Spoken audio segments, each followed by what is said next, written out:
is here.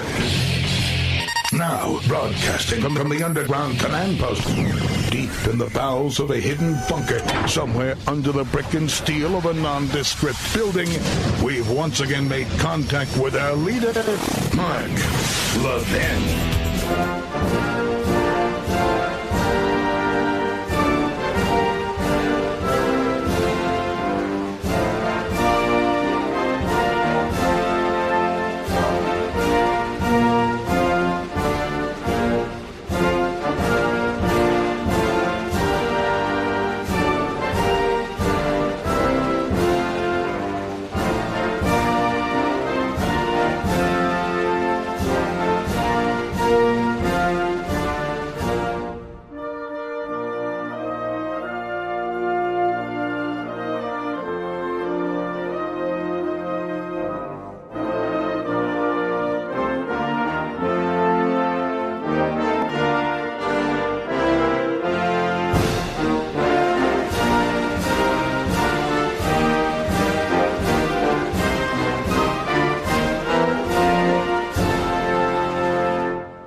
Mark Levin here. Our number, 877-381-3811. 877-381-3811. Man, oh man of Shevitz, there is a ton going on today. I won't possibly get to all of it. We have a guest in the second hour, our friend Byron Donalds from Florida. Help walk us through what's going on the budget, among other things. And there's a lot I do want to get to, but before I get to all of it, I want you to listen to this interview by Martha Raddatz of ABC's This Week with General Mark Milley. I want you to listen carefully. I'm not going to comment before, except to say, on full display is the Democrat Party, the state party media. Just listen to this. Cut 5, go. Were you concerned at any time that you might receive an illegal order after election? Let me just say this about January 6th and the election. Sorry. Let's start over. Go ahead. Were you concerned at any time that you might receive an illegal order after Election Day? I never did receive an illegal order. Was there concern? Well, I argued the case at various times for alternative courses of action. Never received an illegal order. You were in this building on January 6th. Mm-hmm. You saw what happened on January 6th. Mm-hmm. Are you nervous about that happening again? Can you honestly say you're not nervous about that happening again? No, I'm not nervous about it. No, I think that, first of all, I think... Do you worry about it? You will be long gone from the Pentagon. Yeah, no, I don't worry about a lot of things, Martha. I don't get nervous about a lot of things. I've seen a lot of combat, so I'm beyond that, actually. So, but I would tell you that the United States, the institutions of the United States, are very strong and very resilient. I talked to... I want to clear this up. Sure. Okay, whatever words you use, worry, concern, but are you confident that that won't happen again? I am confident that the United States and the democracy of this country will prevail, and the rule of law will prevail. I'm absolutely confident of that. And these institutions are built to be strong, resilient, and to adapt to the times. And I'm 100% confident we'll be fine. Isn't this amazing? I know you know liberal. No, but it's even more than that. She wouldn't let him finish his thoughts. She was pressing him hard to give the answers that she insisted on. Because, I hate to say this in so many ways, but the man deserves credit. He was not going to accept her narrative. And he was in the Oval Office when Donald Trump offered 10,000 National Guardsmen to the Speaker of the House and to the mayor of Washington, D.C. And they said no. He was in there. The acting Secretary of State was in there. The Chief of Staff to the acting Secretary of State was in there. I think Mark Meadows was in there. All witnesses, the Inspector General of the Defense Department afterwards looked at it and wrote it up and said, yes, that's what he did. He offered them. And this is what gives the lie to so much of this. This is what gives the lie to so much of it. Now, I want to go back to Meet the Press. Donald Trump decided to go and meet the press, or meet the depressed, as I call it. And the new moderator is named Kristen Welker. You saw in one of the debates in 2020 as a moderator for NBC. So listen to this. Cut one, go. I want to know what's in your head. When you go to bed at night, do you worry about going to jail? No, I don't, really. I don't even think about it. I'm built a little differently, I guess, because I have had people come up to me and say, how do you do it, sir? How do you do it? I don't even think about it. These are corrupt people that I'm dealing with. They're destroying our country. I don't even think about it. All I think about is making the country great, making America great. Look, these are political, these are Banana Republic indictments. These are third world indictments. The President of the United States sees how we're doing. We have a movement, the likes of which has never happened in this country before. And you see it with the polls. I mean, I'm up on these people by 60 points and 59 points. I don't mean I'm at 59. I'm leading them by 59. You almost say, like, why are they campaigning? Asa Hutchinson, he's at 0. Christie's at 2. Other ones are at 1. DeSanctimonious is at 9. Boy, he hates DeSantis. I happen to like DeSantis a tremendous amount, but he hates him because DeSantis is number 2, and he keeps trying to pound him down to number 3. But that's beside the point. Go ahead. I'm leading him by 60 points. Mr. President. And you say, why are they doing it? But here's what they did. They saw this happening, and he went to the Attorney General of the United States, and he told them, indict Trump. There's just no evidence of that, Mr. What? President. Because you mean but let's stay on track. Look at all the lies he's told. Mr. President. There's never any evidence. There's no evidence to have an impeachment inquiry because there's no evidence that Joe Biden did anything wrong. There are mountains of pieces of evidence that Joe Biden should be impeached, even if I take all of the financial violations off the table. Mountains. Starting with the border. Presidents have been impeached for far less, including Trump. Far less. Cut 2, go. When you talk about retribution, are you talking about directing your attorney general to try to go after your political enemies? You know what amazes me here? He's not president right now. We have a president of the United States and an attorney general who is clearly going after their political opponents. I'm not even talking about politicians. They're political opponents. Parents who've had enough of these teacher unions, pro-lifers, Catholics, you know the list, going after their political opponents. So Kristen Welker doesn't even lay the foundation for a question like, are you concerned about this administration going after their opponents? We've had the greatest widespread institution of censorship, if not in American history, certainly since the Civil War and certainly since Woodrow Wilson's reign. Go ahead. I'm talking about fairness. We have to treat people fairly. These people on January 6th, some of them never even went into the building, and they're being given sentences of, many years. Are you going to pardon those people who've been convicted, Mr. President? And I certainly might if I think it's appropriate. No, it's a very, very sad thing, and they're dividing the country so badly, and it's very dangerous. Well, Mr. President, we're going to delve into that a little bit later on, but I want to stay on this idea of what you mean by retribution. Are you looking to appoint an attorney general who will prosecute the people you tell them to prosecute? I'm looking to appoint an attorney general who's going to be tough on crime and fair. Very simple. Mm-hmm. One more. Cut 3, go. I want to know who you called By the way, on that day. Nancy Pelosi. I don't have. Why would I tell you that? Listen, Nancy Pelosi. Talk about that? was in charge of security. She turned down 10,000 soldiers. If she didn't turn down the soldiers, you wouldn't have had January 6th. Did you call military or law enforcement? What? Did you call military or law enforcement at the moment the Capitol was under attack? I'm not going to tell you anything. Let me put it this way.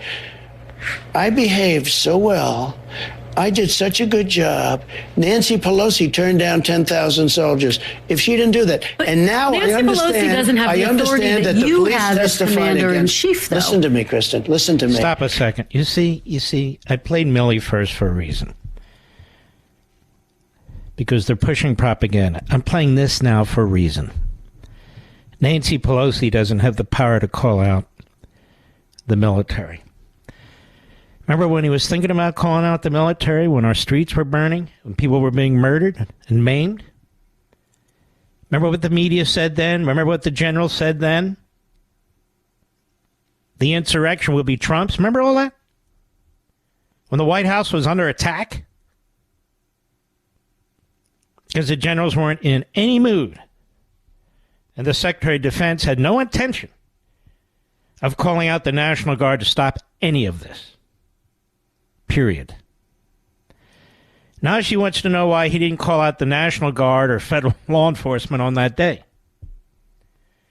She does not want to discuss that Nancy Pelosi turned down 10,000 troops, armed troops, who would have stopped everything. She doesn't have the power to call in, she says, the military. But the mayor of D.C. certainly had the power to call in more police. The FBI director doesn't need a directive from the President of the United States to send in more FBI. Go ahead. Understand that the police testified against her, the chief very strongly against her, Capitol Police, great people. They testified against her, and they burned all the evidence. Okay, they burned all the evidence. They destroyed all the evidence about Nancy Pelosi. Why are you interrupting him? They destroyed 60 to 70% of the information they had gathered. The January 6th committee. One insider says they didn't investigate the lack of security at all. Another says that, of course, they never talked to Nancy Pelosi at all, who should have been a witness. Why is that not relevant? Go ahead. Say to people who wonder why you as commander-in-chief, you have authorities that Nancy Pelosi doesn't have as commander-in-chief. No, she has authority over the Why didn't Capitol. you send help in that moment, though? Frankly, just so you understand. Imagine? Hold on, can you imagine if he sent, at his direction, the military or the FBI to the Capitol? Wouldn't they have accused him, Mr. Producer, of sending them in there to help the insurrection? Is there any doubt in anybody's mind? Go ahead. I assumed that she took care of it. She turned down. But when you realized that the National Guard wasn't coming? Well, you don't realize anything until quite a while. National Guard not coming. I asked it to be there 3 days in advance, and she turned it down. She says that request was never officially made. Oh, okay, stop. She's a liar. Millie says, Kash Patel says, the acting Secretary of Defense says, the Inspector General of Defense says, 100% that was offered. So she is a bald-faced liar. That's why they did not want her to test on January 6th. She's a fool. She let down the people in there. She was concerned about optics. Can you imagine all the testimony about what she said, all the text messages that she issued, all the emails she sent and that she received? Can you imagine what that would have done to the Democrat Party and the Speaker of the House? Destroyed them. Go ahead. Ask you about pardons, Mr. President. The mayor of D.C. gave us a letter saying that she turns it down. Okay, we have it. Nancy Pelosi also was asked, and she turned it down. The police commissioner I'm talking about Capitol the day Police, of wait a minute. Yep. Capitol Police said that he wanted it, and Nancy Pelosi wouldn't accept it. Let me ask you something, Walker. So why didn't Pelosi pick up the phone and call the president and then say, please send in a National Guard? Why didn't she do that? Trump is supposed to be sitting all the way down the other end of Pennsylvania Avenue, watching this on TV and order the military to go to the Capitol building? Nancy Pelosi made calls that day when that was taking place. She just didn't call the commander-in-chief. So why didn't she, on that day, call the commander-in-chief and ask for the military? We'll never know. Now here's Nancy Pelosi on with Jonathan Capehart, who is a radical kook leftist who gets no ratings whatsoever on the weekends. Hat tip, Breitbart, cut 4, go. He is blaming you for the attack on the Capitol that he instigated. Your response? Oh, what a cool question. So Trump instigated the attack on the Capitol. He's never been charged with that. Capehart, if that is your name. So what does she say? There's a sickness there with Donald Trump. There's sickness. As her face melts from the heat of the lights of the camera. You know, I've said in the past years that she's fascistic. The way she ran the House, the way she ran impeachments, she is fascistic. She's also a nut job. I'll be right back. Mark Levin.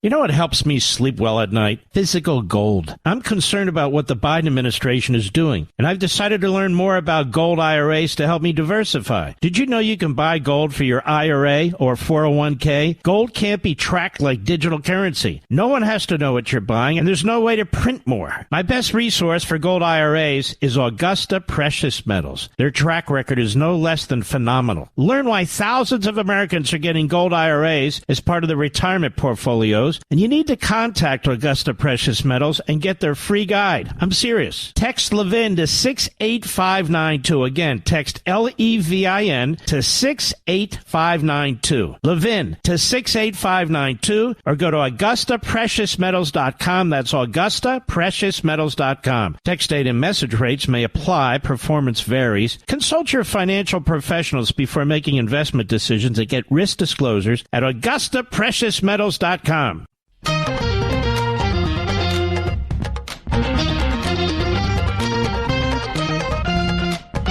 It's really a tight 3 hours this evening, so I'm going to move quickly. All these issues I believe are very, very important. I only have about 50 seconds in this segment, but I want to address what apparently a lot of conservatives are afraid to address because, well, they're more populist like Bernie Sanders than they are conservative like Ronald Reagan. And that's this strike, this UAW strike, what this President Shawn Fain has said and is saying, and the fact that there are very few Americans who are going to support or have any sympathy for this strike, union and non-union, because the UAW are among the best paid union members in the country, particularly when you consider benefits. I don't begrudge that in the least. But I'll tell you who is going to begrudge it when they learn of what these UAW members and their president are demanding. America's waitresses and janitors and plumbers and electricians, our farmers and our ranchers, they're going to have a tough time with this. I'll explain in a moment. You know what helps me sleep well at night? Physical gold. I'm concerned about what the Biden administration is doing, and I've decided to learn more about gold IRAs to help me diversify. Did you know you can buy gold for your IRA or 401k? Gold can't be tracked like digital currency. No one has to know what you're buying, and there's no way to print more. My best resource for gold IRAs is Augusta Precious Metals. Their track record is no less than phenomenal. Learn why thousands of Americans are getting gold IRAs as part of their retirement portfolios. And you need to contact Augusta Precious Metals and get their free guide. I'm serious. Text Levin to 68592. Again, text LEVIN to 68592. Levin to 68592, or go to AugustaPreciousMetals.com. That's AugustaPreciousMetals.com. Text date and message rates may apply. Performance varies. Consult your financial professionals before making investment decisions and get risk disclosures at AugustaPreciousMetals.com. This is the nation's town hall meeting, and you can join in at 877-381-3811. By the way, I agree with Ron DeSantis's and the Republican legislature's decision on abortion. 6 weeks, month and a half. And by the way, this is what federalism's all about. If you want to go to a state where it's abortion on demand right up to the last minute, we have states like that too. But the truth is, a president has no say in any of it anymore. The Supreme Court gave that power to the states. To the states. And a lot of Republicans just don't know how to deal with this, which shocks me. It's one of the easiest issues to debate. The Democrats aren't reasonable on abortion. Nikki Haley's all over the map on abortion. You know, they believe in killing babies right to the end. That's the bottom line. No matter how much Jen Psaki lies on MSLSD or all the other Democrats lie. I've demonstrated that before. Shawn Fain is the president of the UAW. And what he's going to do, ladies and gentlemen, is drive up the cost of automobiles so you can't afford them, even if they're combustion engine driven. He's going to drive up the cost of parts, so it'll be almost impossible to fix your cars unless you have some kind of warranty. And, of course, throughout, he's going to hurt the supply chain because so much is related to automobiles. You folks in the steel industry, aluminum industry, plastics industry, rubber industry, you're all going to take it in the neck. The UAW, and you know what bothers me about these so-called conservatives from the Wall Street Journal page, the phony populist conservatives? They blame this on electric vehicles. Now, that has a part to do with it. There's simply no question about it. And we're going to be blaming things on climate change for the rest of our lives. But that still does not excuse Mr. Shawn Fain.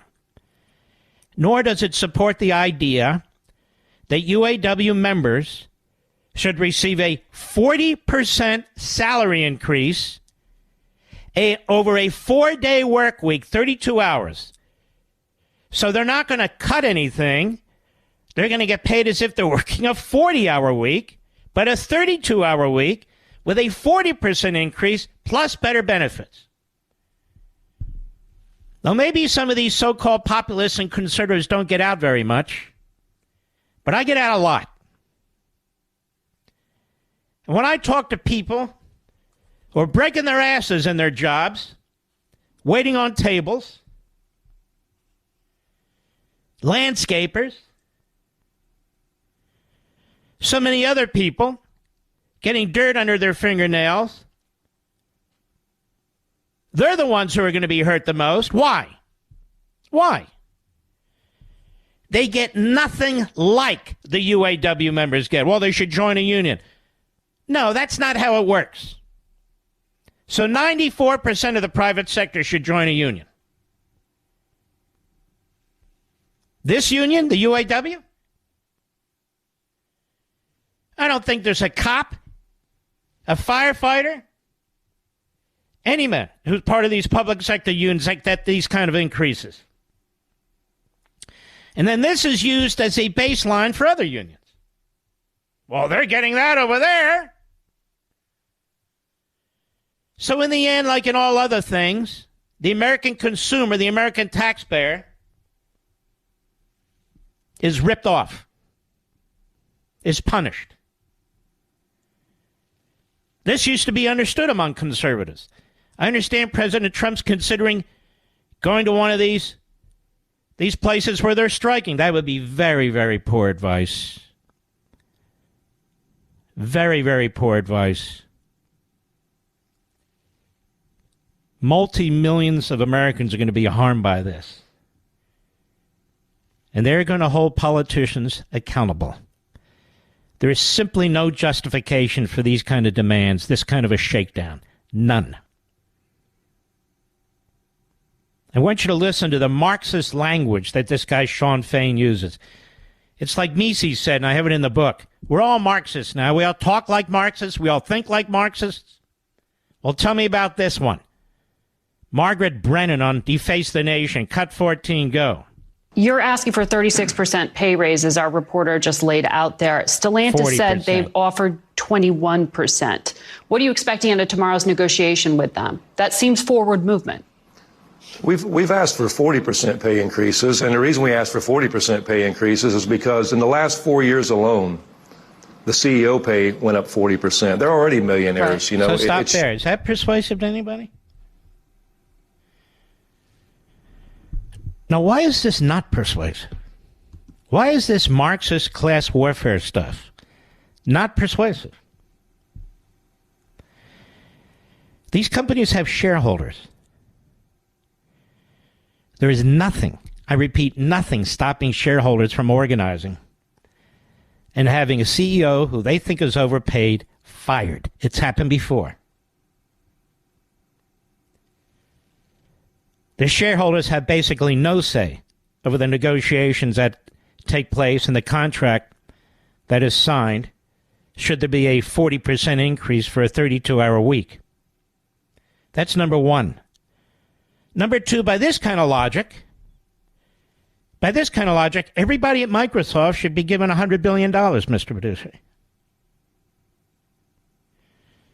I mean, after all, Bill Gates is worth $100 billion. He used to own the place. Everybody at Tesla should get, what, $120 billion. Every employee at any company or business should earn or get an increase that is consistent with whatever management's getting. Now, if you want to get what management's getting, then get off the assembly line and do what it takes to become a manager, an executive. Do something else. So the Marxist claptrap, that doesn't fly either. It's pure Bernie Sanders, as you're about to hear. Hey, she got a 40% increase, so we get a 40%. No, it's not how it works. It's not how it works. Professors get tenure, many of them after 1 or 2 years on the job. Same with school teachers. I don't have any tenure. Do you have tenure, Mr. Producer? Don't you want tenure? I want tenure, too. A lot of these UAW workers have defined pension programs. I don't have one. Do you have one, Mr. Producer? No. A lot of them have medical coverage that I don't have. Most of you don't have. Shouldn't we all have the same thing, America? Shouldn't we all have the same thing? So this is the justification? A Marxist argument is the justification? And we're going to have Republicans, including my dear friend, the former president, join with these guys? No. Bernie Sanders was already down there. But I'm not done. Did we already finish this cut, Mr. Producer? Go ahead. But one of the leaders of one of the corporations sitting in his second home in Acapulco while we're bargaining. See what I mean? He's in his second home in Acapulco while he's bargaining. Now, these people aren't earning $12,000, $15,000, $20,000 a year.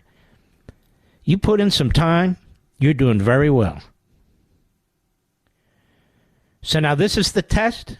Guy's got his second home in Acapulco. He's sitting there while we're bargaining. It's my understanding, sir, that you weren't bargaining. That the CEOs of these companies, all the big three, they kept begging you to come back to the bargaining table and you refused.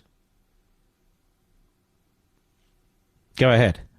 Table. And so, our demands are just, we're asking for our fair share in this economy and the fruits of our labor. You're asking for your fair share?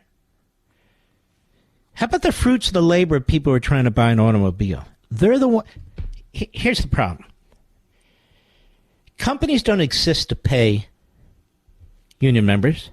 They don't even exist to pay management.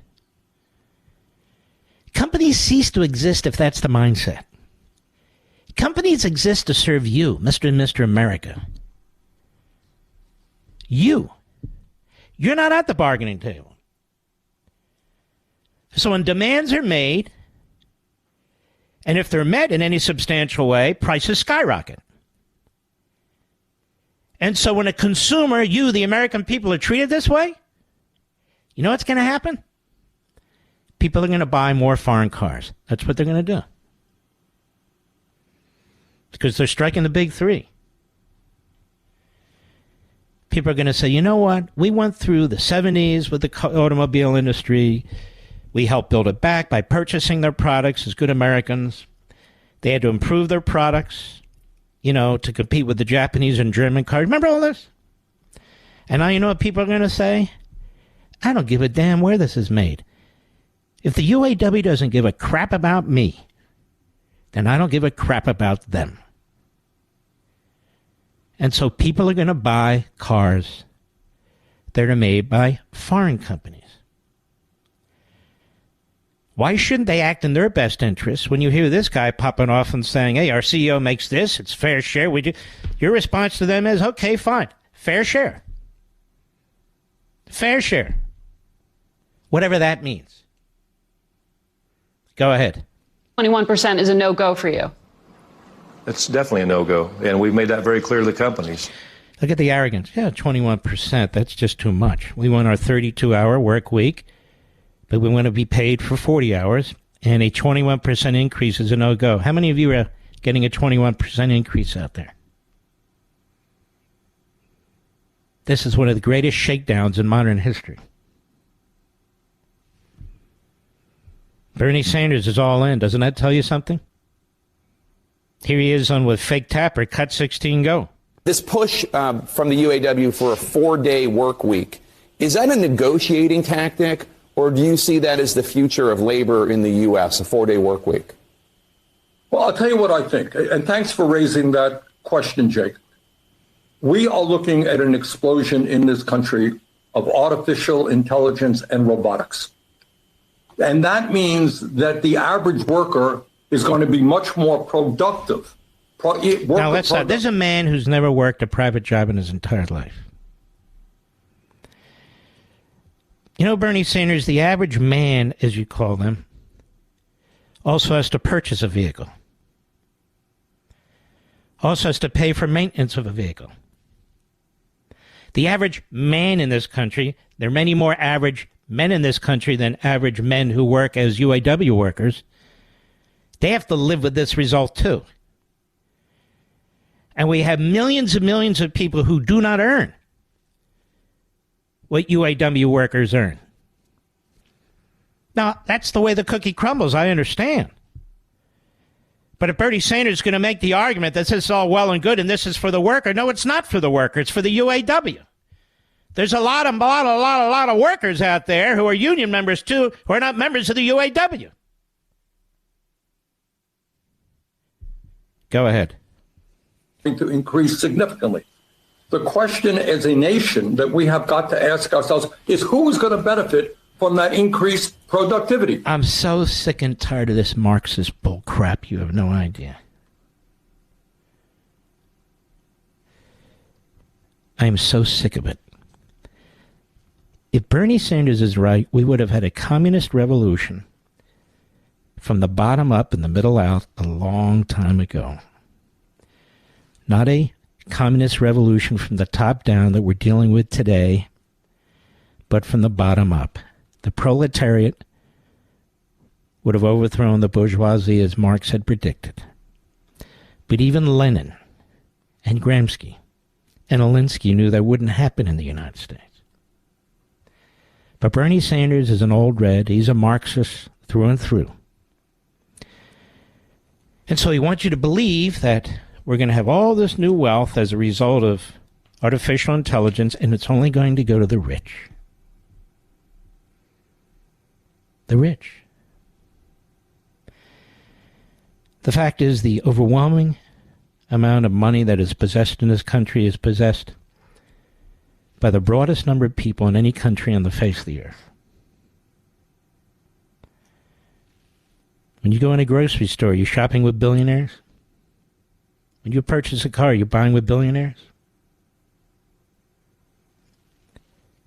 We have more prosperity in this country because we do not follow, or you're not used to anyway, Bernie Sanders' ideology.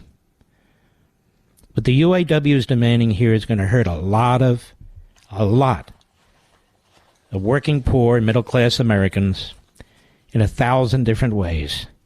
And people who throw in with them on this, a 40% increase with a 4-day week, in other words, being paid for the 5-day week, on top of that, significant new benefits. These people don't care about you. They're all about politics. And they're on the wrong side. I'll be right back. Mark Levin.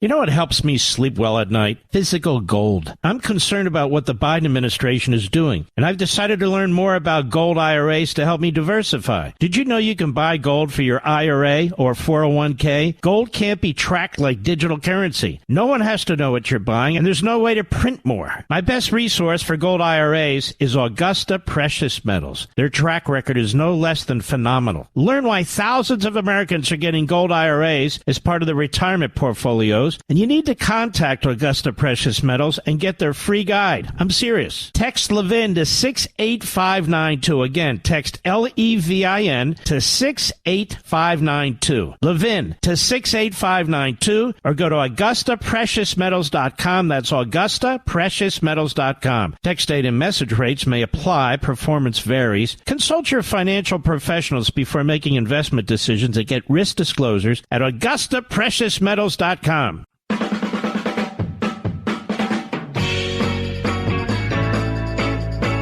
Well, tomorrow's the day, ladies and gentlemen, when the Democrat Party Hates America goes live.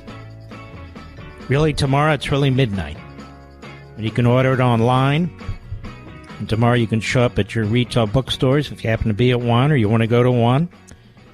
You'll be able to get your copies. It'll be at Costco, it's supposed to be, Walmart, BJ's, Sam's, Books A Million, Barnes & Noble, Target. It'll be really in every retail book outlet store in America. Unless, of course, they're hiding it. But they've ordered a lot, so presumably the clerks know better than to hide it. Sometimes management doesn't know what the clerks are doing. So I told my publisher, I want to make exactly the same amount of money as Harry Potter books made. They said, what are you talking about? I said, it's only fair. I mean, I'm an author. The author made hundreds of millions, if not billions of dollars. Why shouldn't I get that? I work just as hard, right, Mr. Producer? Because it's stupid. That's why. Because that's not the way the world works or should work. In the real world, you put a product out there, whatever it is, and people either buy it or they don't. I'm not, oh, look at that guy over there. I should be getting what that guy gets. I don't even know what the CEO of Simon & Schuster makes. I don't even care. But I don't say, you know what? I should earn at least as much as the CEO of Simon & Schuster makes because I probably bring in more money. First of all, I doubt that's true, but it doesn't matter. It doesn't matter. You can't live in a free entrepreneurial society that way. And so I speak to you directly. Honest to God. If you want to help save this country, then you have to train your focus and your attention on the Democrat Party that's destroying it each and every day. You see it on TV, you hear it on radio, and this is the party that has to become persona non grata. We don't have a lot of time left. We have to use the facts, the information, spread the word. That's how we got our free country in the first place. And we got to use that. Our noggins, our ability to speak, information, to try and claw our way back. That's the whole purpose of the Democrat Party Hates America. Please join us. This segment of the podcast is exclusively sponsored by Pure Talk. Pure Talk offers great coverage and can save your family money on your wireless bill every single month. Go to puretalk.com to find the plan that's right for you. Thank you again for listening, and thank you so much for this sponsorship, Pure Talk. He's here. He's here. Now, broadcasting from the underground command post, deep in the bowels of a hidden bunker, somewhere under the brick and steel of a nondescript building, we've once again made contact with our leader, Mark Levin. Hello, America. Mark Levin here. Our number, 877-381-3811, 877-381-3811. It's open season on police officers. Local law enforcement. All the talk inside the Beltway is always about MAGA, violence. I think I read a story that FBI agents need protection now or some such thing. All police officers in all walks of life all over this country are being murdered in cold blood. They're the ones who deserve 40% increases. Why? Because they put their lives on the line. That's why. Nobody else does that who's not in the law enforcement and the protection field. All this testimony in Washington, D.C., all these statements by Biden regime officials caring about the Capitol Police. They don't give a damn about the Capitol Police. That's a means to an end. They don't give a damn about police at all. What's going on in our cities and elsewhere, these aren't natural disasters. Once again, these are Democrat Party man-made disasters. By now, most of you have seen this horrendous video of these teenagers in a stolen vehicle laughing, targeting a man on a bicycle. The driver revs up his engine, taps his horn, slams into the back of the bicycle. The man flips up into the air, his bike is crushed, and he dies instantly. He didn't know what hit him. 6 a.m., he's out for a morning bicycle ride. We see the video because the teenagers were very proud of what they did, and they posted it. There's no doubt what took place. You got the guy in the back of the car egging on the driver, who didn't need much egging on, by the way. They had carjacked his vehicle.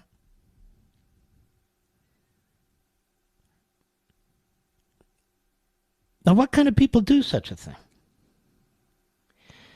What kind of people do everything they can to tamp down the coverage of what took place?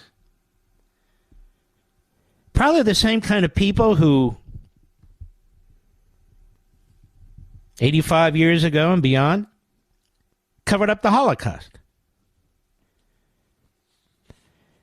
Probably the same kind of people who cut corners all the time when it comes to reporting the truth, particularly if it means they have to abandon their narrative and their agenda. And so this story has spread a lot thanks to the internet and certain media, including conservative talk radio. But otherwise, you don't hear much about it. Let's dig a little deeper. The truth hurts. The man riding the bike, middle-aged man, turns out he's 64. He's a white guy. I thought race was important. It's important to know everybody's race, isn't it? Isn't that what we're told? Press or oppressed and so forth. It's a white guy. The teenager driving the vehicle and the guy in the back are not white guys. They're black guys. They're punks. They saw this man riding his bicycle. Guy in the back says, get his ass. Driver slams into the back of the bike and murders the guy who isn't bothering anybody. I don't see Attorney Crump out there. Do you, Mr. Producer? I haven't heard Al Sharpton talk about this. Nancy Pelosi, Mom. All the leaders of the Democrat Party don't say a word. Biden, Kamala Harris, nothing. Not a word. And everybody knows damn well if the shoe was on the other foot, this would be a marquee story on every network in America, across the top of the page in every newspaper in America. But it's a non-story. As they write at Right Scoop, the horrible video shows teenagers in Las Vegas hit and kill a man on a bicycle for fun as they ran another car off the road. The man they killed was retired California Police Chief Andreas Probst, who was only 64. The teens had just stolen a Hyundai and were picked up by cops on the 14th of August. The 17-year-old driver was arrested on suspicion of hit and run, but it was only after cops discovered the video showing them committing the crime in late August that they were charged with murder. As a New York paper reports, a retired California police chief appeared to be deliberately mowed down and killed while riding his bike in Las Vegas by a laughing teenage driver whose pal can be heard saying, "Yeah, hit his ass," on the video. Andreas Probst, 64, was killed after he was deliberately struck while out for a morning bike ride around 6 a.m. on August 14, according to Las Vegas police. The unidentified 17-year-old driver of the Hyundai was arrested by police soon afterwards, the Las Vegas Review-Journal report. Was this on the morning schmo today? Do we even know? Who knows? I'm sure it was. I'm sure he's very concerned about this. Teen has since been charged with murder after police discovered a video posted to the social media that allegedly showed him deliberately hitting the man. So they posted. That's how proud they are. It's very funny. This weekend, the shocking footage went viral online, showing the driver asking his pals, "Ready?" as the passenger films, laughing. "Yeah, hit his ass," he tells the driver before plowing into the retiree. The disturbing clip begins with the passengers cursing at other cars as they speed by on the North Tanya Way near West Central Parkway. The video shows the car approaching a man in a red riding a bicycle on the side of the road from behind. With his friend's encouragement, the driver pulls into the bike lane behind him, honks his horn, and deliberately smashes directly into the back tire with a loud bang, sending the cyclist flying. The passenger films the man lying helplessly on the side of the road behind the vehicle. "Damn that N-word," and you know the N-word. "Damn the N-word. Got knocked out, the passenger says as the driver can be heard stepping on the gas.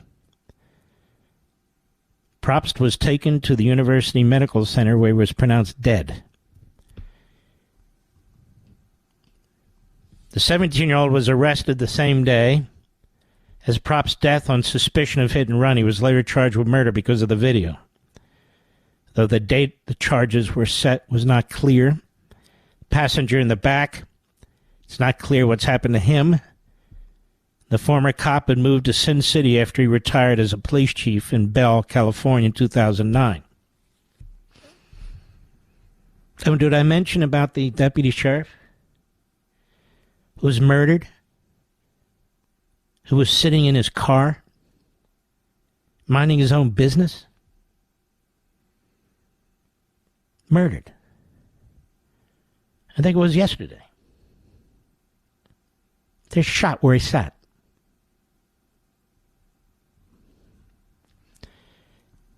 These are the people that deserve a 40% salary increase. And these are the people who are now being targeted. It's open season on cops. You can thank the media for all this animus. You can thank the Democrat Party, the civil rights Marxists, many of them as I call them. You can thank the prosecutors who don't prosecute, the judges who coddle criminals, most Democrats. Soros supported many of them. The Democrat Party hates America. You see it every damn day. Every single day. I'll be right back. Mark Levin.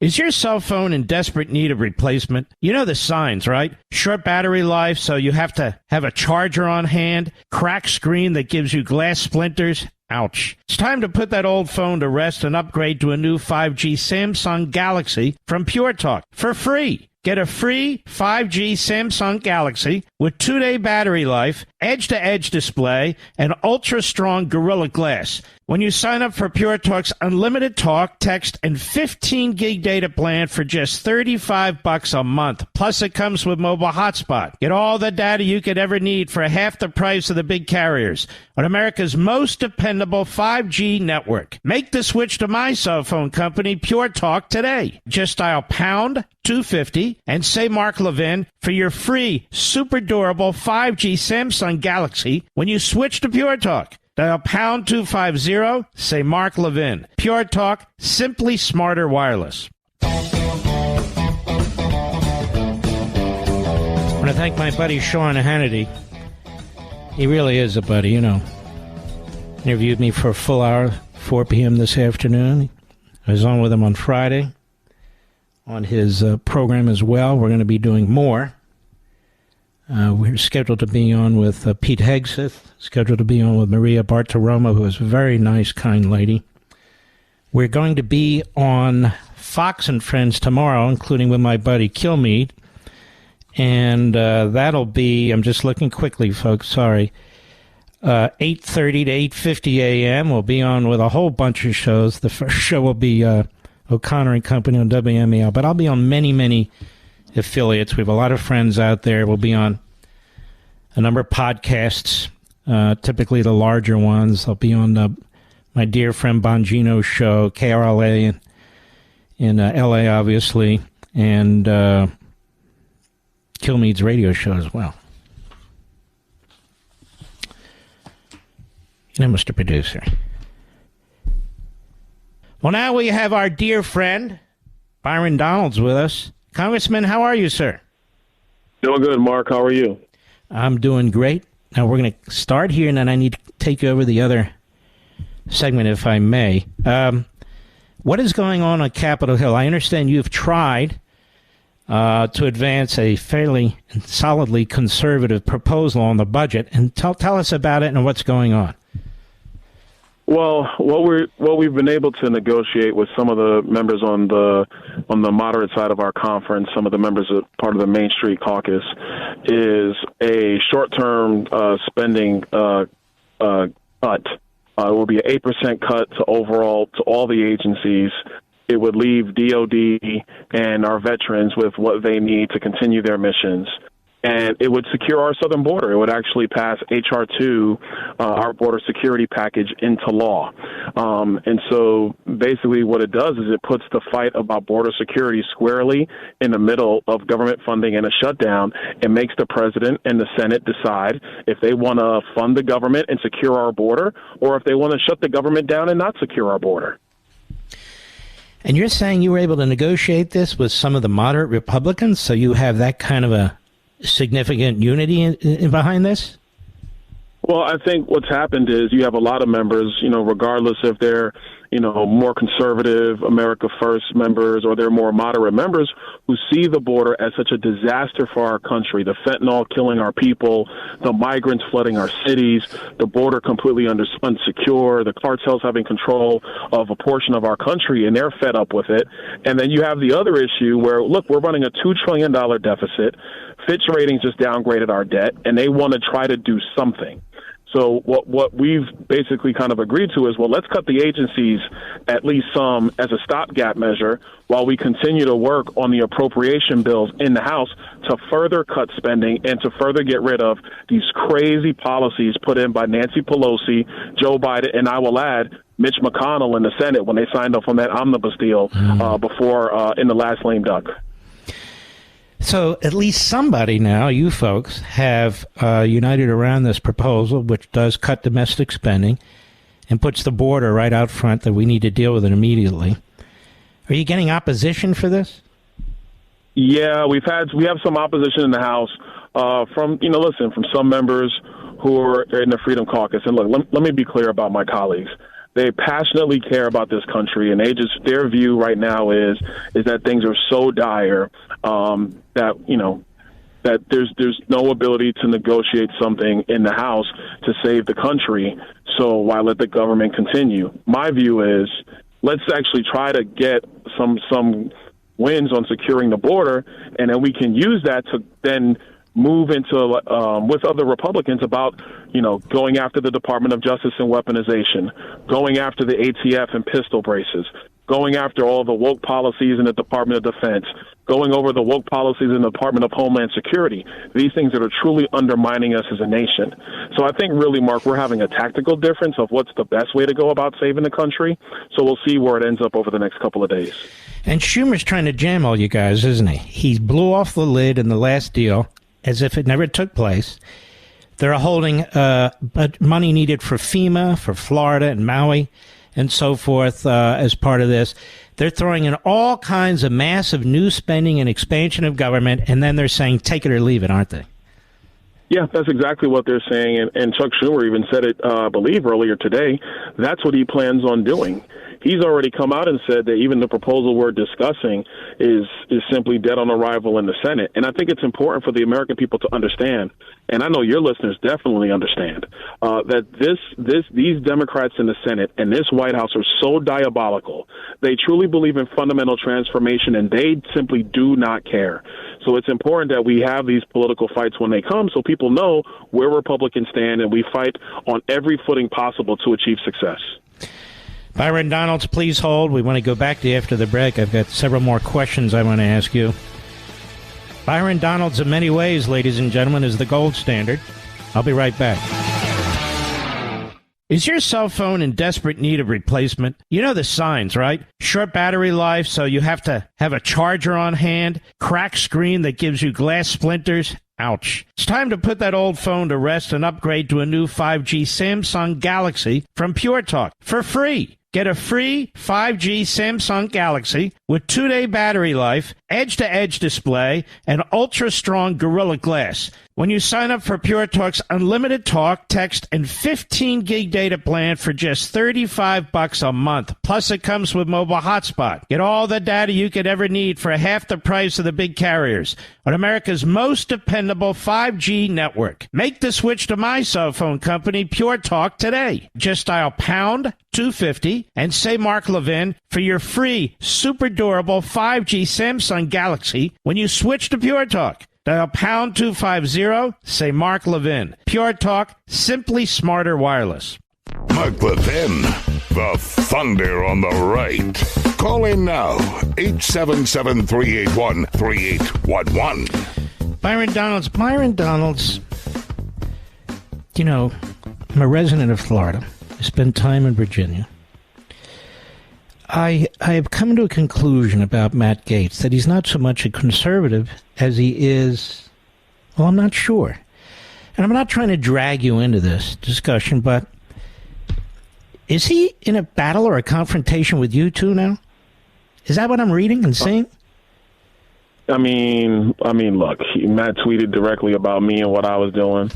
he's entitled to do that. But, I'm going to respond, Mark. I always do. I tell my friends who wonder how I deal with politics is that, look, I'm a man first. Politics come second. So, if Matt wants to make this a thing between me and him, we can do that. But like I asked him today on social media, what's your plan? How are you going to achieve the objective you're telling everybody you want to achieve? Because in the House, in the body, you got to be able to count votes. And you don't count votes just sending out tweets and hot takes. You count votes trying to, work hard and figure a path forward to be successful. I ask you this question because I notice, again, I'm trying to drag you. I was reading some of these things today. I find a lot of his battle with McCarthy is personal. A lot of his battle with a lot of people is personal. And it's not like you're that far apart on philosophy, but if you disagree on strategy, I thought that was a pretty crappy shot he took at you, quite frankly. Well, look, it's okay to disagree about strategy and tactics. We don't have to agree on everything. We're not liberals. We're not Marxists where we just move in lockstep. We have these disagreements from time to time, and that's all well and good, But I think, look, there's issues I've had with Speaker McCarthy on how he's done things. I didn't agree with the debt ceiling deal at all. I had, vehemently disagreed with that. But right now, he's a Speaker of the House. And so, I think even for your listeners and for a lot of people, my concern is that if we get into this circling firing squad about McCarthy, that Mitch McConnell is going to use that to his advantage in the Senate, and we're going to be right back where we started from. And so, I just don't think that's the most productive thing right now. It might come to that, but I think we got to use every opportunity possible to fight for the country first, and then we'll deal with all the internal politics later. One more question on this. Do you think Gates is trying to position himself to run for governor? That's my sense. As a Floridian, that's my sense. Yeah, that's happening. But look, everybody that gets themselves involved in politics, they all have to make a decision on how they're going to, go about their business and handle themselves. I'm not going to comment on what he's doing. That's just what I think. But in terms of the governor's mansion, the people of Florida are going to decide that one, and the Republicans of Florida are going to decide who's going to be the nominee. Mm-hmm. And your proposal is receiving, you say there's some conservatives who are not going to back it. What is it, 5, 6, 7 of them or so? Well, look, the concern is that, people are starting to ratchet up voting no on it. So honestly, Mark, we got to see where it goes from here.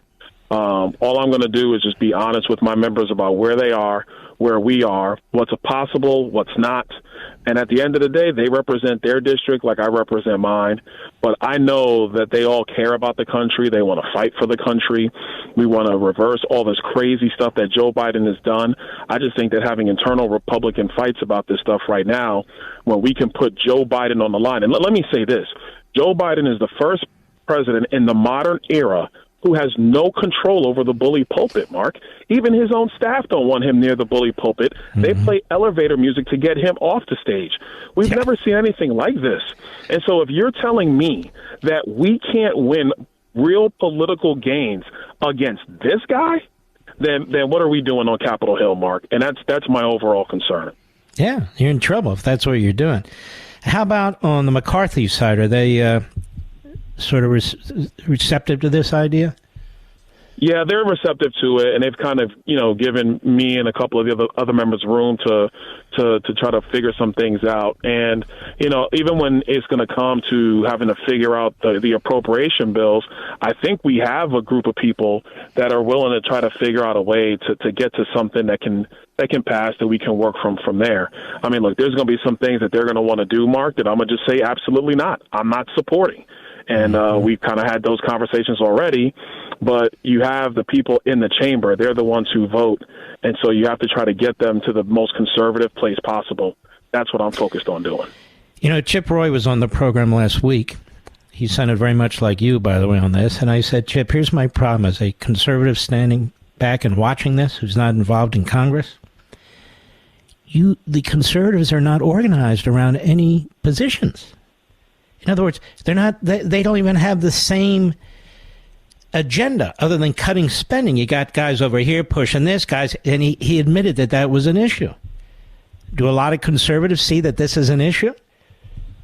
Yeah, I do. And, Chip's right in this one. We disagree on a couple things, but, he's right about this. We're lacking a real cohesion, in my view, internally. Now, I think that the southern border is the one point where you all agree on. I believe that's the point of cohesion. And if we can, make a real fight, a real political battle in the press, in the halls of Congress, so that the American people can see what's happening and see, man, these Republicans are right. We should be securing the border. That makes sense. Then it gives that cohesion in the House to then continue that fight onto the weaponization of the Department of Justice, onto agencies that have woke garbage in them and weaponized garbage in them that we got to get out. And I think, Mark, the one thing, I answered some phone calls in my office today. Look, there's a lot of Republicans in our country. A lot of them are your listeners. They're tired. They're tired of this government. They've been lied to before. They've been lied to by Republican leadership before. They've been told this is the time we're going to fight, and the fight never materialized. And I get their frustrations. I share those same frustrations. And if I didn't think there was a pathway to succeed, I wouldn't even be doing this right now. Mm-hmm. Well, I agree. I'm disgusted. I just wrote a whole book on it. But I do think if you can get an 8% cut on spending, except for the military and veterans, even for a 30-day or 60-day deal, at the same time, you're focusing attention on the border and what needs to be done about the border. I mean, that seems pretty good to me. 8%? It's a big number. Yeah. That's the bill. And Mark, I'll add, that does not mean that we're just going to do that and nothing else. Right. Members are already talking right now about ways to further cut some of these agencies. That way we can get responsible agencies that are doing the job of the American people, not doing the job of the radical left or not doing the job of the never-Trumpers. They're doing the job of the American people, and that's what matters more than anything else. And I also think you can get the upper hand on the Democrats because of the border issue. You're right. It's such an important priority. And the massive debt, and here you're saying, okay, we're slashing 8% except for these two, and we're going to deal with the border. And then you have the Democrats who are saying dead on arrival, and I think you have them on their heels then, don't you? Yep, that's the point. That's the whole point right there. And again, look, listen, first of all, Chuck Schumer, nobody really knows who he is. I mean, I know you do, but most people don't even know who the Democrat leader is in the Senate. Joe Biden, are you kidding me? They see Karine Jean-Pierre more than they see him. And so these are the political dynamics that are in front of us. I think we have an opportunity to really win this fight, but you don't win any fights you don't get engaged in. All right, Byron, you're welcome back anytime. Take care of yourself, sir. All right. Thanks, Mark. All right, be well. So you've heard from Chip Roy. You've heard from Byron Donalds. Before them, you heard from Kevin McCarthy. And you know what amazes me, Mr. Producer, and America? It's not like they're all that far apart, is it? Not like they're all far apart. So that tells me that some people have sort of their own thing going on because they know that with 4 or 5 vote majority, that it only takes really a couple of members to throw turds in the swimming pool.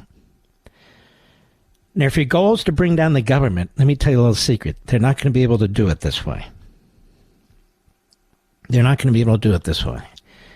Let me tell you what's going to happen. The liberal, moderate, rhino, Bush light Republicans are going to join with the Democrats. That's what's going to happen. So we'll lose everything. And I suspect that's one of the reasons Chip Roy's trying to look for an answer and Byron Donalds is trying to look for an answer. But if somebody that says, nah, bring the house down, they're not going to bring the house down. We may well get the worst budget in American history. Because the conservatives won't have a say. The Republicans in the Senate will go along with Schumer. They already have.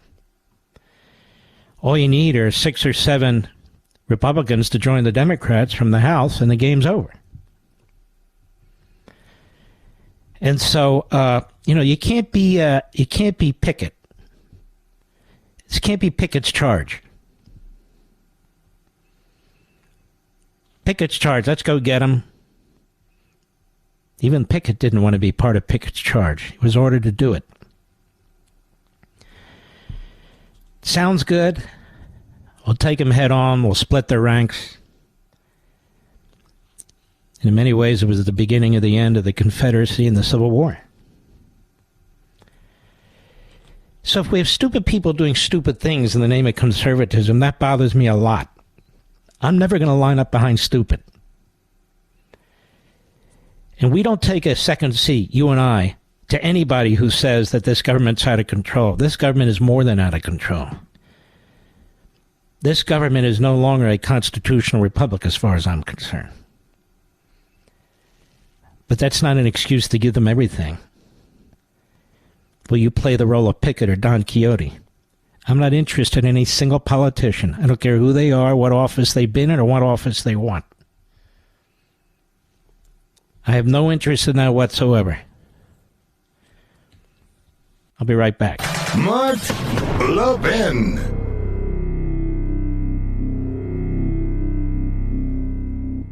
Is your cell phone in desperate need of replacement? You know the signs, right? Short battery life, so you have to have a charger on hand. Cracked screen that gives you glass splinters. Ouch. It's time to put that old phone to rest and upgrade to a new 5G Samsung Galaxy from Pure Talk for free. Get a free 5G Samsung Galaxy with 2-day battery life, edge-to-edge display, and ultra-strong Gorilla Glass when you sign up for Pure Talk's unlimited talk, text, and 15 gig data plan for just $35 a month. Plus, it comes with mobile hotspot. Get all the data you could ever need for half the price of the big carriers on America's most dependable 5G network. Make the switch to my cell phone company, Pure Talk, today. Just dial pound 250 and say Mark Levin for your free, super durable 5G Samsung Galaxy when you switch to Pure Talk. Dial pound 250, say Mark Levin. Pure Talk, simply smarter wireless. Ladies and gentlemen, those of you who pre-ordered The Democrat Party Hates America, I cannot thank you enough. The pre-order number is almost 100,000. That's thanks to you. Almost 100,000. The book is released tomorrow officially, 12:01, what would it be, a.m., I guess.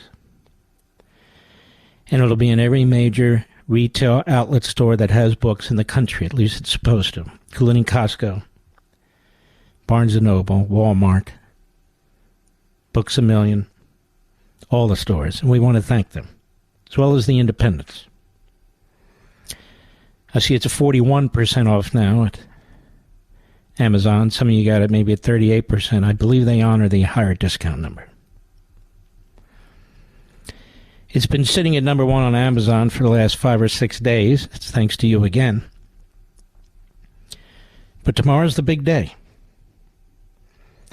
And I cannot possibly do this book justice, as Shawn has said, as everybody who's read it up to this point has said in an interview. I can't do it justice on the radio. But you can do it justice and do yourself justice by reading it, even if you go to the library or somebody hands it to you. There's a lot of holidays coming up. Maybe there's birthdays, other occasions. I think this would be the perfect gift, but I also think it's a perfect gift for you to give to yourself. And when you put the book down, I honestly believe you're going to be a totally different person in understanding this country and what's been happening, what's happened to it in the past, and where we're going in the future. I don't believe you've ever had a book like this or read a book like this. I have not, and I read a ton, or I wouldn't have written it. We kept the retail price under $30, so the discounted price is actually under $18. I love the way some very cynical people say I do these things to make money. I don't need any more money. God knows I don't commit 16 months of my life to make money this way. That it's not worth. I do it because I believe in you and the country and liberty. This is what I do day in and day out. This is how I think. But those of you who have purchased my books in the past, This one's different. I believe it's the best and most important. Liberty and Tyranny, American Marxism, as well as other books. This should be right up there with them. Because the Democrat Party does hate America. I want you to try something. When you wake up tomorrow morning and listen to the news, or you're watching the news on TV, or reading in a newspaper, I want you to look at it through the lens of the Democrat Party, and their pursuit of power. Things will start to make sense. To answer the question I get, why? Why do they do this? Because they don't care about the country. They don't care about you. They have sold minorities in this country a bill of goods for 150 years. And I prove it. So I want you to, if you can, to get over to Amazon or any major bookstore tomorrow, or a warehouse store for that matter. They'll all be discounted, and grab yourself a copy. We have 2 book signings this coming weekend. Ridgewood, New Jersey at Bookends. Barnes & Noble, Tyson's Corner, McLean, Virginia.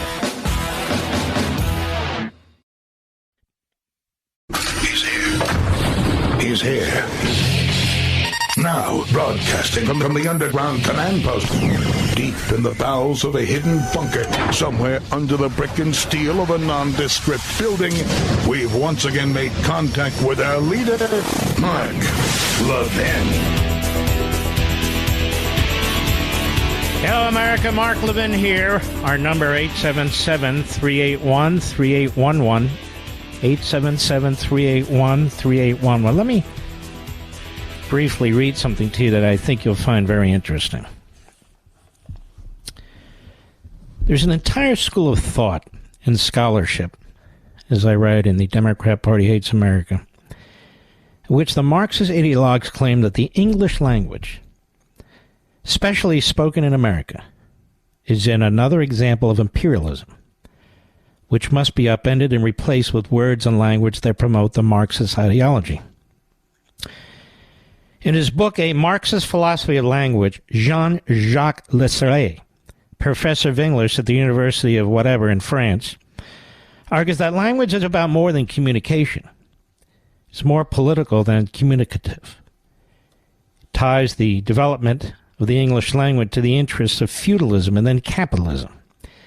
He contends that, quote, English has become the global language and the language of globalization because it is the language of the empire, whose practices are ever more explicitly imperialistic.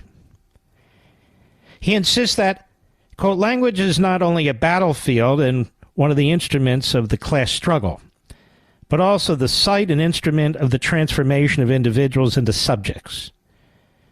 Its principal function, which is therefore not that of being an instrument of communication, and the link between linguistic conflict and class struggle, is not metaphorical or merely analytical.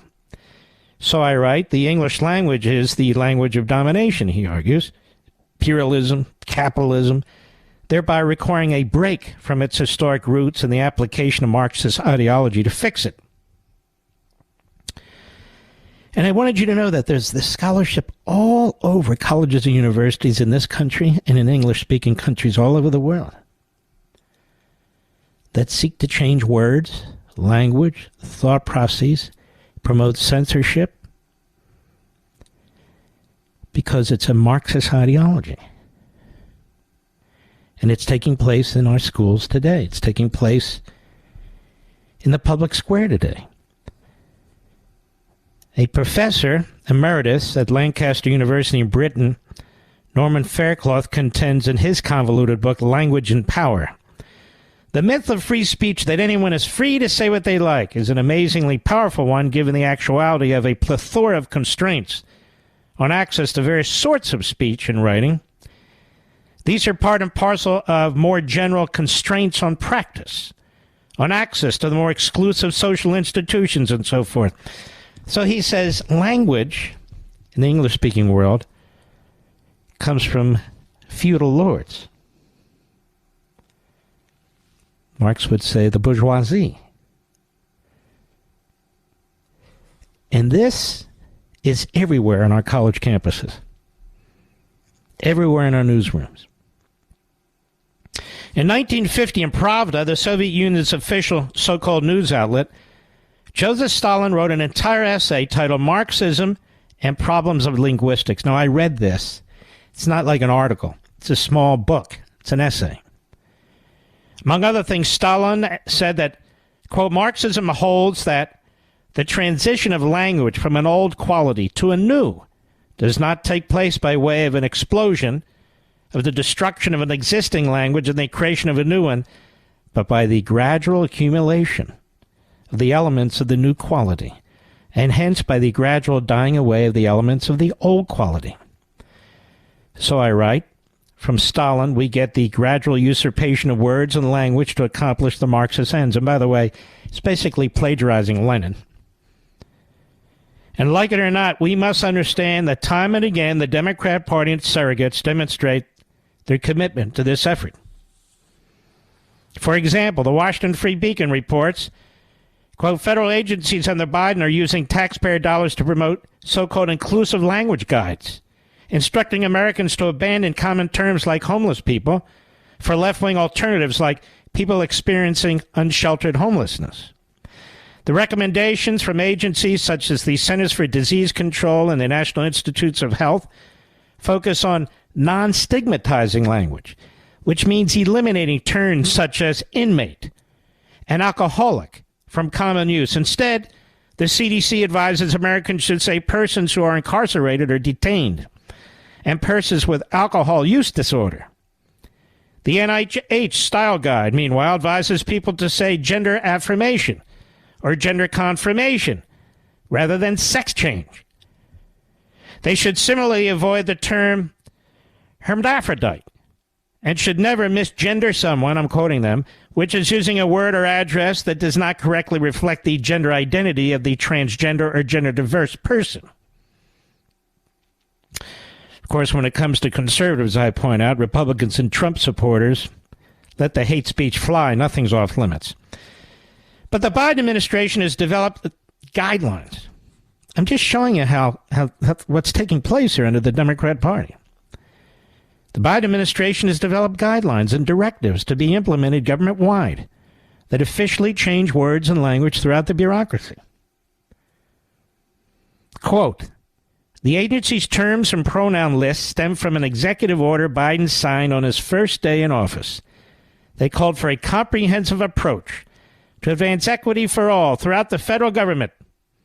Each agency, writes the Beacon, must assess whether and to what extent its programs and policies perpetuate systemic barriers to opportunities and benefits for people of color and other underserved groups, according to Executive Order 13985. Biden followed up with another executive order further advancing racial equity, which calls for a whole-of-government approach to embed equity in all aspects of federal decision-making. In other words, embed Marxism. Even in the FAA, the Federal Aviation Administration, tasked with focusing on traffic safety, they must comply. Quote, the language we use in aerospace matters, the FAA tweeted from its official account. We've begun to adopt gender-neutral and inclusive aviation terminology as part of our agency-wide initiative. Recommendations include replacing airmen with air crew, manned aviation with traditional aviation, and cockpit with flight deck. The Department of Transportation said in its budget proposal it would allocate funds to tackle climate change, address inequities, and advance environmental justice and improve aviation and infrastructure by including improvements in promoting environmental justice, climate change mitigation, and enhancing equity through more inclusive contracting and workforce development. That's the FAA, for God's sakes. The FAA. In fact, central to the corruption of our words and language and the manipulation of the public in service to the Democrat Party are the media. This is in Chapter 4 of The Democrat Party Hates America. I'm only giving you a tiny piece of it. Of course, the purpose of a free press is to stand as a bulwark and watchdog against the tyranny of powerful institutions and individuals. especially the increasing centralization and empowerment of government, to hold such entities and people to account to the public and to inform and disseminate information to the citizenry, but not as the voice of a single party in an anti-American revolution. In totalitarian regimes, the media are controlled by the state. Incredibly, in America, the media have largely transformed into a corrupt propaganda operation for the Democrat Party and its causes, and an arm of the central government. It's done so voluntarily, without threats or intimidation, because the media are mostly populated with ideologues who have ties to the Democrat Party and are activists for American Marxist revolution, just as most of the other cultural institutions have been devoured by the American Marxist ideologists, so have the media. I wrote extensively about that in other books, so I don't repeat it here. Totalitarian regimes, there is an extensive and relentless use of propaganda. As Swiss sociologist Jean K. Chalabi explains, the press becomes part of the ideological state apparatus that embraces artistic and film production, the education system, science, and religion. In the totalitarian state, the party's monopoly on the means of communications serves two broad purposes.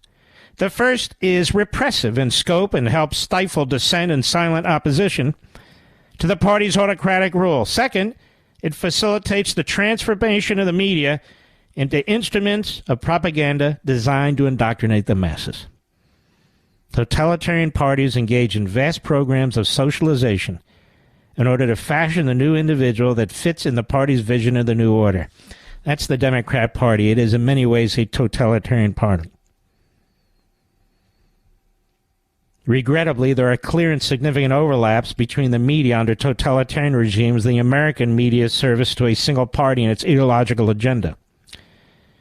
In the first place, as Joanna Thornborough, senior lecturer in the Center for Language and Communication Research at Cardiff University, that's in Wales, explains, the influence and power of the mass media on society, the culture, and politics are enormous. The mass media have become one of the principal means through which we gain access to a large part of our information about the world as well as much of our entertainment. And because of this, they are a powerful site for the production and circulation of social meanings, for instance. To a great extent, the media decide the significance of things that happen in the world for any given culture, society, and social group. The language used by the media to represent particular social and political groups and to describe newsworthy events tends to provide the dominant ways available for the rest of us to talk about those groups and events. Now, I'm not going to read you the whole book or the whole chapter. The book is 400 pages long. I just read you 3 pages. But chapter 4, like the rest, but in particular to me, is an immensely important chapter, where I did an enormous amount of research. And I hope you understand or know that for every essay I read, most of them are not in the book.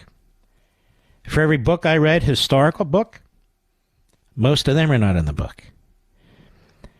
You need to read a ton, you need to research a ton, and then you need to analyze a ton to decide how you're going to put the puzzle pieces together in a book, particularly a book like this. So throughout the last few months, here and there, you've heard me talk about history, the culture, economics. You've heard me talk about the Constitution, Marxism, capitalism. You've heard me talk about 1,000 other things. And I think this will be a page turner for you, because for the most part, we Americans have to self-educate these days. Most of what I write about in these books, and this is book number 10, I didn't learn anywhere. I didn't learn anywhere.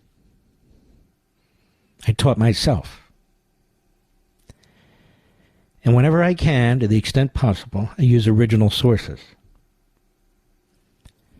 Because original sources reveal a lot. And in many other instances, not all, but too many, non-original sources reflect the biases of the individuals who write them. But sometimes Sometimes they're superb.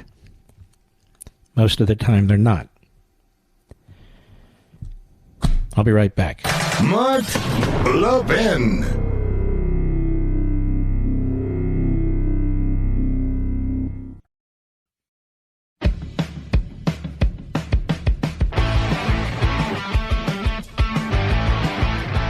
Welcome back, America.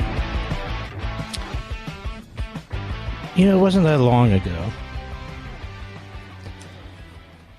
when there was a radio host who couldn't stop begging me to promote his book. Scratching at my door like a cat in heat. Kind of a stupid book, really. But I helped the guy. He was quite desperate. He needed help, so I gave him the help he needed. Now he brags about his ratings. Well, the 6 to 9 slot's a tough slot. You go up against the Mets and the Yankees and other parts of the country. You go up against teams. You go up against the hockey teams and all the rest of it. It's a tough slot. You know, we on WABC, I've been on this station for 21 years. They can never really find people for this slot because we're considered dead. Dead. But 6 to 9 is the slot where you really have to duke it out, where you really have competition. A lot of the time slots, there is no competition. None whatsoever. And so, these guys are really a flash in the pan. Nobody's really ever heard of them before. They think they're king of the hill in one particular town or city. They pop off like they matter.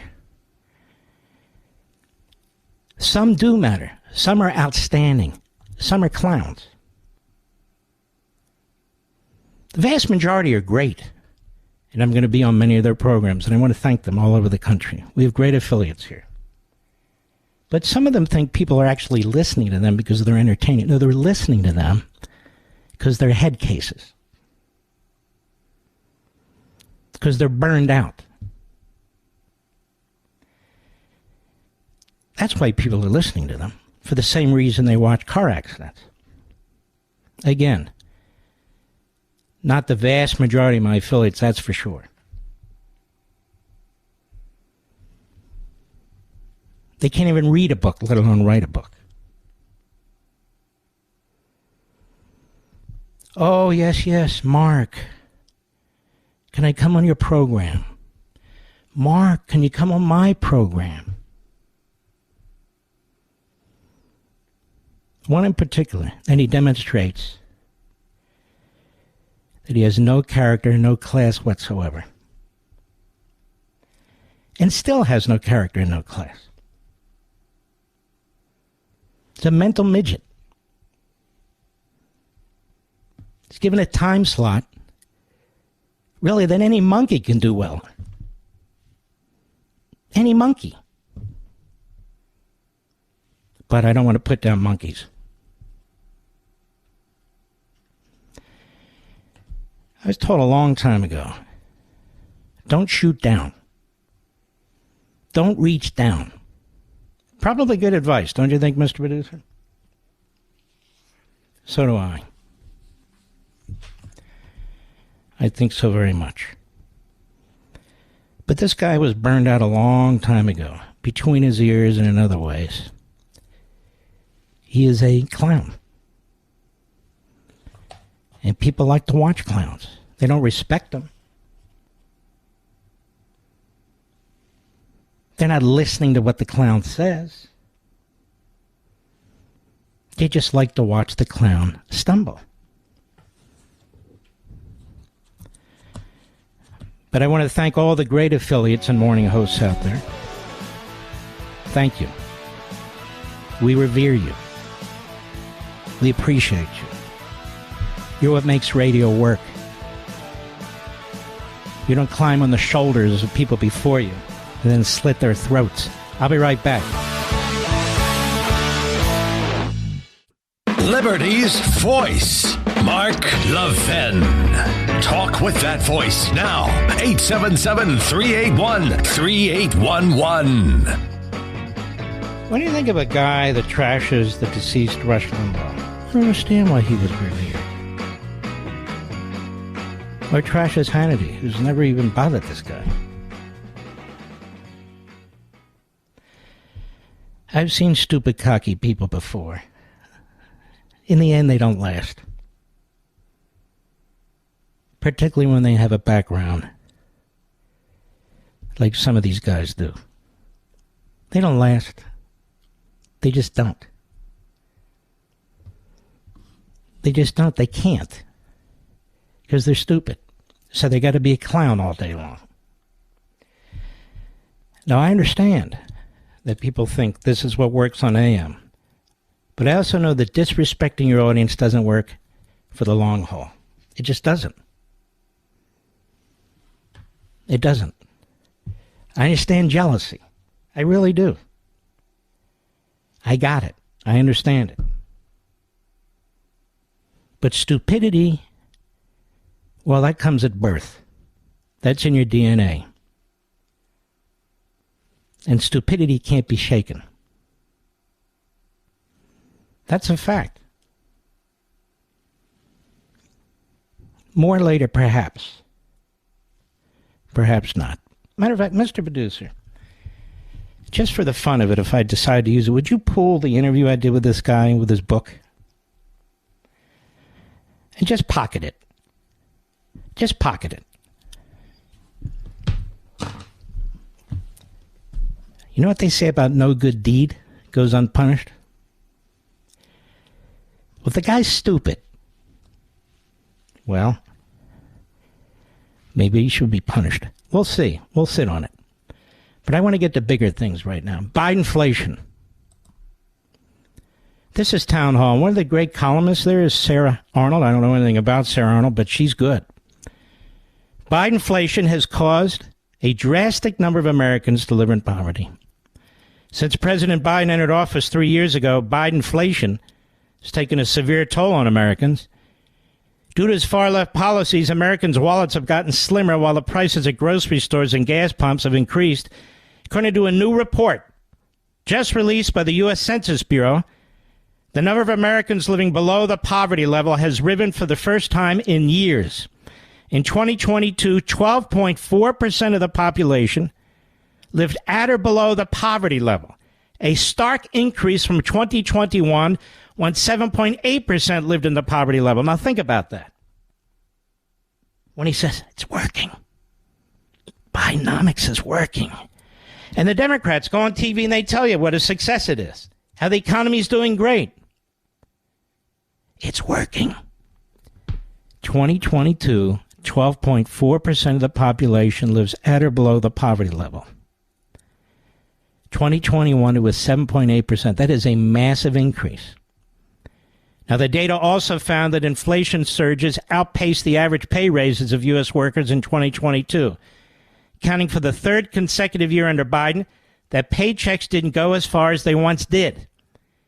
Inflation-adjusted median household income suffered a 2.3% decline, adjusting to $74,580 in 2022. Now, compared to 2021, the average was $76,330. It has fallen by 4.7% since its high point in 2019, a year before Biden took office. In addition, the Consumer Price Index was 6.5% higher than last year, according to a report released by the Labor Department. Since Biden took office, inflation has risen 13.7% since the beginning of 2023. Pretty damnable, don't you think? And if the Republicans would stop fighting with each other, they may actually have a case here. But Biden continues to gaslight Americans, insisting his economic plan works. Quote, this morning we have some good news, he said recently. We still have more work to do, but we're clearly moving in the right direction, and there's more breathing room in store for American workers and families. Well, the American people aren't buying it by any poll, as a matter of fact. And then there is this. If I can find the damn thing. Oh, there it is. Okay. Business and politics. IRS watchdog rips into Biden's false pledge that $80 billion would not be used to audit average Americans. That's what he got, $80 billion to hire 87,000 new IRS agents. A new report has been issued by the official watchdog of the IRS, unsurprisingly admitting that $80 billion given to the IRS by the Biden administration potentially means more audits for average Americans. The watchdog claims, this is a watchdog of the IRS, in the IRS. The watchdog claims the audits will occur if the IRS doesn't take immediate action to prevent it, and there's little indication they're inclined to do so. Quote, last year, the Inflation Reduction Act, which was not actually designed to reduce inflation, gave the IRS $80 billion of new funding. The funding would be used to hire 87,000 new agents, as you know, over the next several years. As the Blaze reports, in response to criticism from Americans of all political views, the Biden administration promised none of the money would be used to increase the number of audits on American households or small businesses earning less than $400,000 a year. Well, this is apparently turning out to be yet another lie by the Biden administration. The official IRS watchdog, the U.S. Treasury Inspector General for Tax Administration, is claiming the IRS can't fulfill that promise. It asserts that this is because the IRS defines high-income taxpayers as though earning in excess of $200,000 a year. There's no way to identify the complete population of taxpayers that meet the criterion of $400,000 or more specified by the current Treasury Secretary, the report contends. The $200,000 threshold for high-income earners was set in 1976. When adjusted for inflation, that threshold would be more than $1 million today. Well, they haven't adjusted it for inflation. It's still at $200,000. So let's take an example. You're a senior firefighter, you're married to a senior police officer, you're a senior police officer, and you're married to a senior teacher. You break the threshold. You're a small business person, you break the threshold. From the beginning, the Biden administration has claimed that the reason for billions of dollars to hire an army of new IRS agents, well, was to increase tax enforcement against wealthy Americans who game the tax code for benefit. But that Inspector General noted that increasing enforcement when it comes to wealthy Americans will be problematic because the agency just doesn't have enough agents who know how to tear into the financial data. In other words, too many of the agents are so stupid, they wouldn't know how to audit the so-called super wealthy if their lives depended on it. So what do? They go after you because they have numbers to meet. They have internal quotas that they have to meet. Quote, our analysis disclosed no significant increase in the number of high-income individual returns audited, says the Inspector General. Despite congressional encouragement to examine individual high earners, the former Treasury Secretary's directive, most examinations were not focused on high-income taxpayers, said the Inspector General, making it evident that average Americans are being the ones targeted by the IRS. So, you see, this is what I mean about the Democrat Party, the Biden regime, and all that. All talk. They're there to help the little guy. They're there to help the middle class. They're there to help you, Mr. and Mrs. America. But they're not. It's a ruse.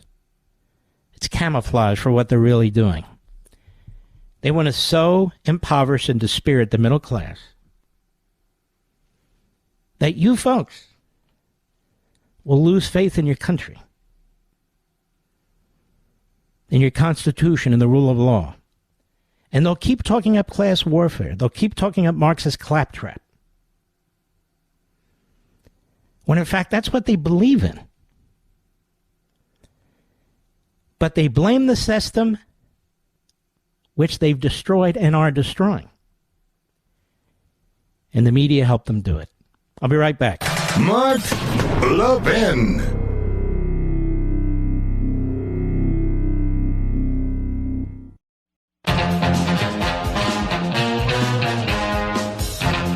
You know what, folks? I want to apologize to you. I shouldn't have gone there.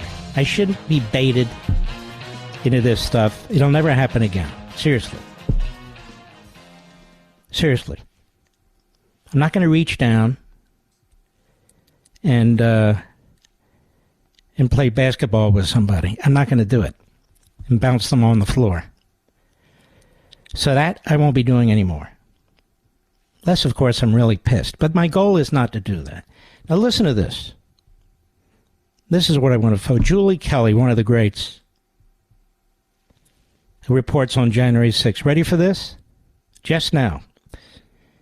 A Washington, D.C. jury just convicted two 70-plus-year-old pro-life activists, and a D.C. judge immediately ordered them into custody. Announced by the D.C. U.S. Attorney Matthew Graves, whose wife is a radical pro-abortion activist.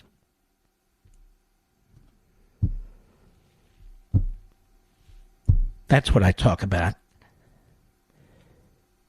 This is frightening. Frightening. Two 70-year-old pro or more pro-life activists. Why? Did they get too close to the abortion clinic? No violence. No touching. None of it. They're in jail tonight. And they have to wonder what kind of country they live in.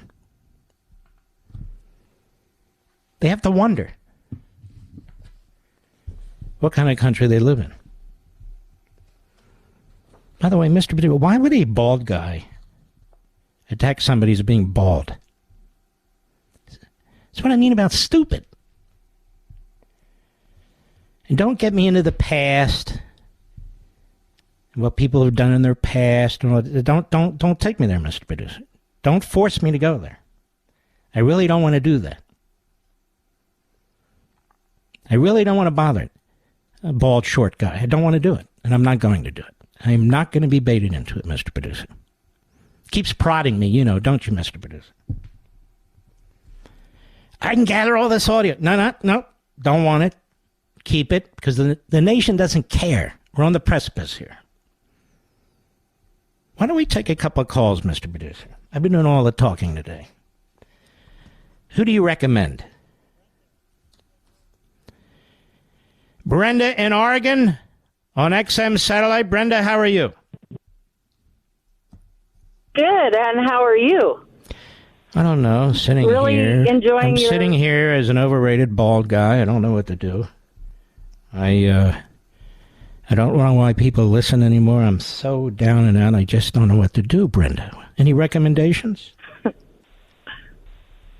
Well, my minister, he is bald, and on his desk he said, God only made so many perfect heads, and the rest he covered with hair.